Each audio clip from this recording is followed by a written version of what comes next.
Hi, we are here today to learn about another one of our toolbox tools. Today's tool is our courage tool. Courage tool. The courage tool says, I have the courage to do the right thing. Courage. I think courage is kind of a hard word to understand. I don't know if you agree or not, but for me, it's kind of hard to understand. It's kind of a tricky word. So we're going to spend some time talking about the word courage today. Courage. For me, one way that I help understand what courage is by using another word that's a synonym for courage that's a little bit easier to understand. And that word is brave. Have you ever heard the word brave? You might have heard that more than you've heard the word courage, but they're really pretty similar. Being brave and having courage is pretty similar. It's a little bit different, but it's a good way to help us understand what it means to have courage. So to get us started, I have a story called Bravery Soup about how we can build bravery. So let's read this and see if it helps us understand. Carlin was afraid of everything. He was afraid of bumps in the night, of trying new things, of being alone. He was even afraid of his shadow. You need a bit of bravery, said his friend Zach, and I know where you can get it. Early the next morning, Zach led Carlin to the edge of the woods. There they saw Big Bear, the bravest animal in all of the land. He was standing by the fire, stirring a big pot of soup. So, you want some bravery, do you? Asked Big Bear. Yes, stammered Carlin. Well, you're in luck. I'm mixing up a big batch of bravery soup right here. But I'm missing one important ingredient. Will you help me get it? Asked Big Bear. Well, will it make me braver? Asked Carlin. Yep, it sure will, said Big Bear. But your journey will not be easy. You must go alone through the forbidden forest to Skulk Mountain. On the mountaintop you will see a cave, and in the cave you will find a box. You must bring that box back to me to finish my bravery soup. Carlin gasped. Alone? In the forest? In a cave? His knees were shaking. You are braver than you think, said Big Bear. When the animals heard that Carlin was venturing into the forbidden forest alone, they gathered around him. Here is armor to protect you from the wild beasts. And here is a basket of food. The forest is full of poisonous plants. And here is a raft to cross the raging river. And here is a big stick to fight off the fierce monster that lives in the cave. Wild beasts, poison, raging river, and a fierce monster? Carlin's whole body shuddered, but then he remembered Big Bear's words. You are braver than you think. Now or never, Carlin thought, so slowly he began to walk into the thick forest. His friends waited for a while, growing more and more worried. It is much too dangerous for little Carlin, they said, so they decided they better search for him. As Carlin's friends entered the forest, they came across the armor. Oh my, he must be hurt. Then they found the basket of food completely untouched. Oh no, he must be starving. Then they spotted the raft on the side of the river. Oh no, the raging river has swept him away. But Carlin was not hurt. He soon realized that he could not walk fast wearing the heavy armor. I can flee the beast more quickly without it, he thought. So he took the armor off. Carlin was not starving either. As he walked along, he noticed animals and birds feasting on fruits in the forbidden forest. He saw some strawberries. I can eat these, he thought. So he dropped his heavy basket and he ate the delicious fruit instead. Carlin had not been swept away by the river either. When he came to the raging river, he found that a tree lay over the water. So he tossed the raft aside and carefully he began to make his way across. He took one tiny step and then another until he finally reached the other side. "I did it!" he cheered. Carlin looked up. There before him, there it was, Skulk Mountain. Carlin trudged on. The mountain was covered with thick bushes and vines. He broke his stick, cutting a path. Then he just spotted giant footprints. Carlin had discovered the monster's cave. Trembling, he entered the cave. Minutes later, his friends found the broken stick by the mouth of the cave. "Oh no, he's been eaten by the monster." But Carlin had not been eaten by the monster. He peered into the cave, he squinted his eyes, and there on the ground was the box. Just then something moved from the shadows. The monster. Terrified, Carlin hid behind a pile of rocks. Suddenly, one of the rocks tumbled over. The sound made the monster jump and howl. "Who is it?" the monster whimpered. "What do you want?"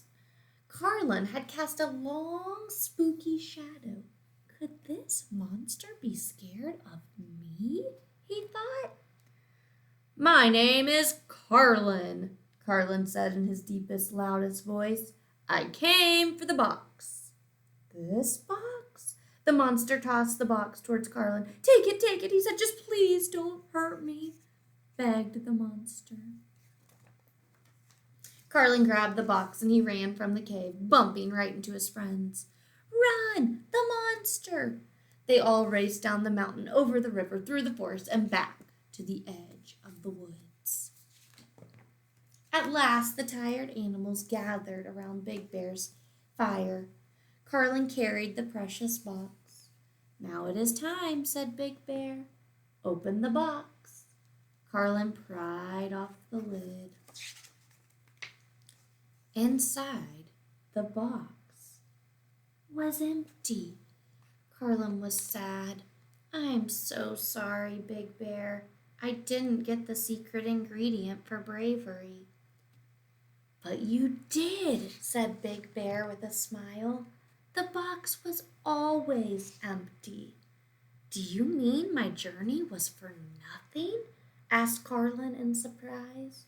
"Your journey was not for nothing," said Big Bear. "You faced the forest and you faced your fear. It's not what is inside the box that makes bravery. It's what's inside of you." "So what about the bravery soup?" asked Carlin. "It's called bravery soup because I only serve it to the brave," said Big Bear. "I am brave," said Carlin, and he held up his bowl. The end. Very good. I hope you enjoyed that story. I really like it because it teaches us a really good lesson. Carlin thought that he was going on a wild adventure to show that he was brave and strong and courageous. But instead, what he found out is there was nothing he could find or go get that could prove that. Instead, it was something inside of him. It was the bravery and the courage inside of him. He had it all along. He just had to find it. And just like Carlin in our story, we have bravery and courage. We just have to find it sometimes. Very good. So we said brave and courage are similar words. And our tool tells us that the courage tool is having the courage to do the right thing. So sometimes we think that it's courageous or that it's brave to just do the scary thing, like not being afraid of the dark makes us brave or makes us have courage, or jumping off the really tall diving board at a pool, or climbing a really tall mountain. But our courage tool tells us it's not just about doing something hard, but it's doing the right thing that can be hard. So let's talk a little bit about that. Let's talk about some examples. Like, one example I've seen at school before is when someone's being unkind to someone. Maybe someone's saying something unkind. And then if you were to hear them talking like that, you're not the one being unkind, and they're not being unkind to you, but you heard it. If you're thinking about your courage tool, if you're going to use courage, what would you do in that situation? Would you join in and start being unkind? That's not being courageous. That's not having courage. Because remember, the courage tool is the courage to do the right thing. And joining in and being unkind is not the right thing. What about just walking away, pretending like you didn't hear it? Is that showing courage?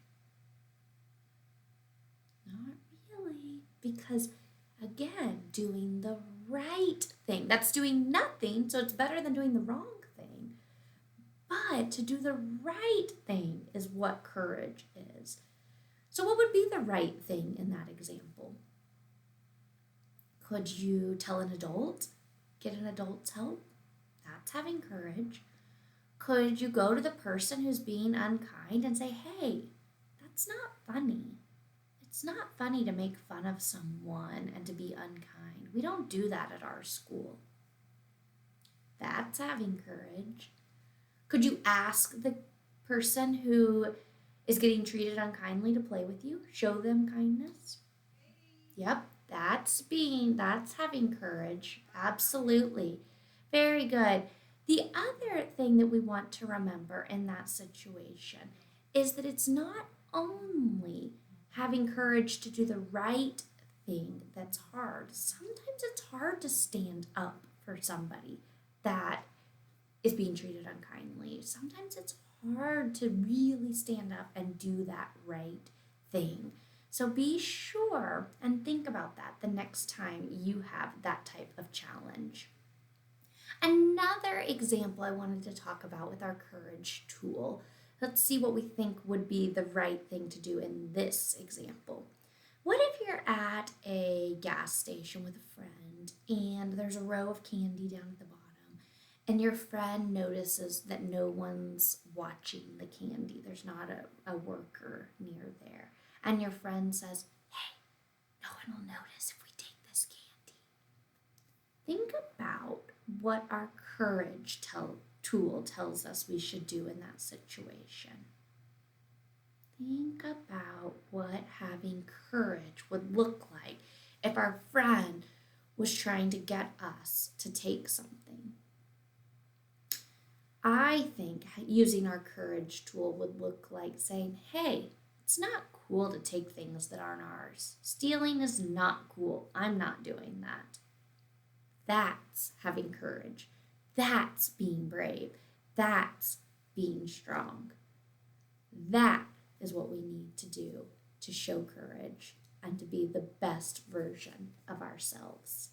I hope that the next time you are in a situation that you need to be strong and brave and courageous, you'll remember that we have our courage tool and that we can do it because we have the courage to do the right thing. Thank you for joining me today, and I will see you guys again soon. Bye-bye.